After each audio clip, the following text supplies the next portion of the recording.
Welcome back to Family Health Today. For many, acid reflux is a chronic condition that results in frequent painful heartburn and many sleepless nights. Now, a new incisionless procedure gives patients the chance to find long-term relief from the pain and irritation caused by this condition. Joining us now to discuss this condition and its new form of treatment is Dr. Jeffrey Kellar, one of the first and only surgeons in Northwest Arkansas to perform this procedure. Welcome, Dr. Kellar. Well, thank you. Thanks for being here with us today. Well, thank you for having me. First, tell us, what is GERD? GERD is an acronym for gastroesophageal reflux disease, which is essentially acid or fluids in the stomach reflux into the esophagus. That can cause minor symptoms such as heartburn or even advanced symptoms including asthma and other upper GI and respiratory problems. Approximately how many people suffer from this condition? The numbers vary anywhere from 25 to 60 million. Probably the solid number is about 25 million, so about 7% of the American population is treated for gastric reflux, either prescription or over-the-counter medications. Now, is this condition more common in men or women? It's probably equally distributed. What about age? Does that play a role in this condition? As we approach middle age, the incidence increases. However, we've seen it in patients as young as in their early 20s. And what exactly causes this, Dr. Kellar? I mean, can you be born with it? I know we see it in young babies, but then sometimes people don't seem to have it until later in life. Absolutely. We do see it in some children, especially those with developmental delays. That's a different process. That's more of a neurological issue of the stomach and the way it functions. This is more of an acquired disease. It sometimes can be related to a hiatal hernia, which is where the stomach and the esophagus ascend into the chest cavity. Some of it is related to weight gain. It can also be related to diet.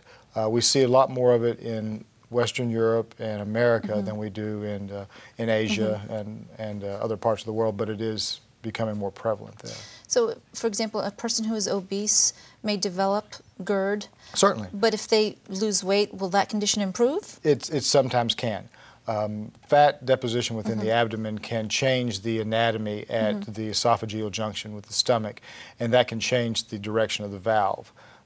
Most GERD is related to just the flattening of that gastroesophageal valve, though. I see.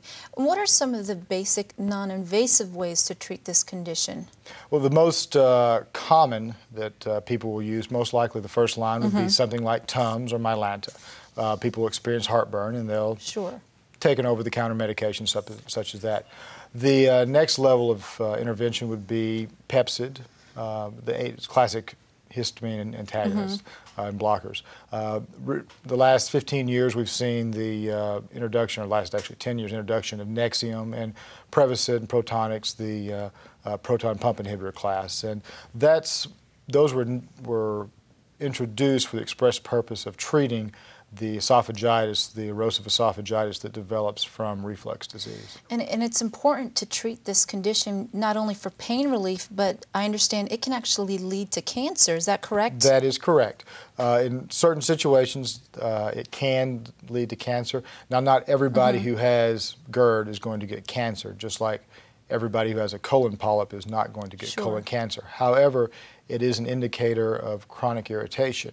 And the lining of the esophagus, just very similar to skin that is chronically irritated, can revert or change into a early cancerous type process. Are there some lifestyle habits or changes that can help prevent GERD? I know you mentioned diet earlier, but what else? I know maybe some basic tips like not wearing tight clothing, that sort of thing? That certainly can.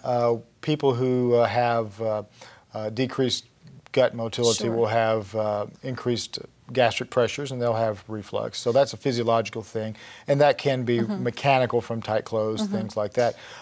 We see a lot of reflux with carbonated beverages, anything that performs gas in the stomach. The more acidic foods will obviously cause more acid in the stomach to bounce back and forth. I see. Now, I understand there's a new procedure called TIF, and you are one of the first and only surgeons in our area to perform this new technique. Tell us, what is this technique, and what does TIF stand for? Well, first, what TIF stands for is transoral incisionless fundoplication. It's the device that is, there's been, the history of this is for the last 5 or 6 years, people have been trying to figure out a way to treat GERD without having to have incisions. The classic treatment for it is what's called a fundoplication, where the stomach is wrapped around the esophagus to reform the valve that has flattened out.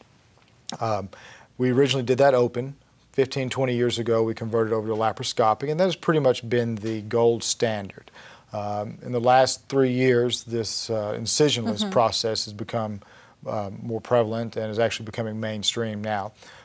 What essentially this does is recreates the internal valve just as we had with the open surgery. So it's fundamentally the same surgery that we were performing. Sure. Can you kind of just briefly take us through the steps of what exactly goes on through this procedure? Absolutely. Under general anesthetic, we introduce a device that's made by Endogastric Solution. It's a specially made device that fits over an endoscope, so an EGD scope. That goes into the esophagus and into the stomach.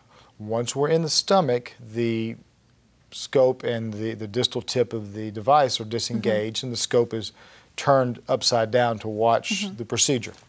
At that point, the device has a hinge on it, an elbow, and that folds back, and there's a retracting device that allows us to grab the portion of the stomach that has gone into the abdomen, or I'm sorry, out of the abdomen into the chest cavity, and pull it down.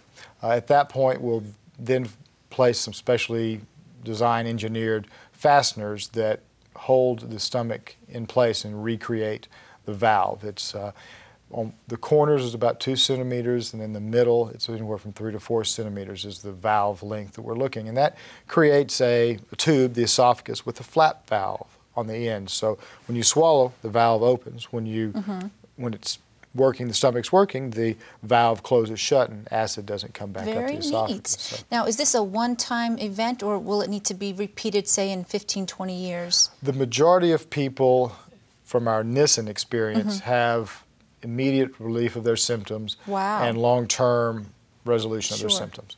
We expect that this will be the same. The fundoplication has been shown for approximately 5 years now in Europe and 3 years here in the States to be holding people symptom-free for approximately 80% of the people will be symptom-free and be off medications. Fantastic. Now, who is a candidate for this procedure and who is not a candidate, Dr. Kellar? Well, candidate, someone who could be considered for it would be anybody with reflux that is not controlled with their medications, or they forget their medications or have no desire to take their medications every day. You know, that would be someone young who's very active and forgets, and by the end of the day they have heartburn. People, as I mentioned, who don't control their symptoms with their medications, and they're continually having to up the amount of medicine they take to control the medicines, are ideal candidates. Sure. People who are not candidates are anybody with a hiatal hernia greater than 2 centimeters. And in the workup, we will do studies and endoscopy to determine the size of the hiatal hernia. However, those people are perfect candidates for a laparoscopic procedure, which takes a little bit longer to recover from, but has been the gold standard in the past. People that are definitely not candidates at this point, people with the morbidly obese with a BMI of over 35, because of the mechanics of the device, it makes it difficult to grasp the tissue. So. I see. For this, for more information, where can our viewers go to get maybe some contact information to learn more about this procedure and your services? Certainly. They can contact our office, Ozark Surgical Associates, at 521-1484. We also have a website, www.ozarksurgicalassociates.com, or we can also be reached through a link at Washington Regional by either searching for myself or our clinic. So, absolutely. Fantastic. Through their website. Very good. Any final words of wisdom for our viewers, Dr. Kellar? Well, I think the biggest point that a lot of people don't realize about GERD is that it's a mechanical problem, and it deserves a mechanical fix. a good number of the people that have GERD and are treated with medicines do just fine. But for people who do not are not happy with their control, with their reflux, this is certainly the solution for it. Very good. Well, thank you so much for being here today, and we appreciate your service in our community. Well, thank you very much for having me. It's been a wonderful time. Stay tuned. Family Health Today will be right back.